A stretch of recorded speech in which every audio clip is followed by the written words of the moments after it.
In this video, I'm going to show you how to replace your Hyundai Kona cabin air filter, an easy step-by-step process that's going to save you money.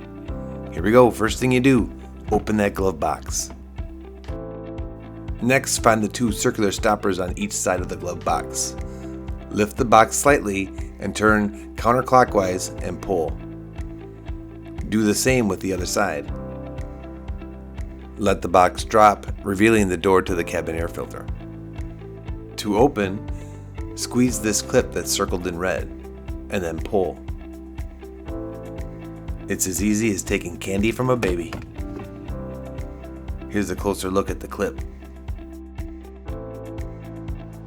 Now you just grab the old air filter, pull it right out. Oh, look at all that dust and leaves.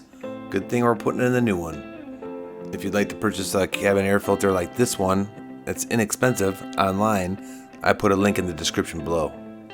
When installing the new cabin air filter, make sure that the airflow is pointed down. When putting the door back on, put the left side in first and snap the right side. Perfect. Now it's time to reinstall the stoppers. Lift the glove box up and turn clockwise.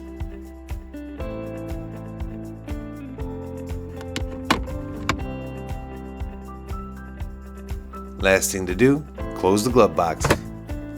You're done. If this video helped you out, I'd appreciate a thumbs up and subscribe to Fix and Play, where you can find more helpful videos just like this one. Have a great day.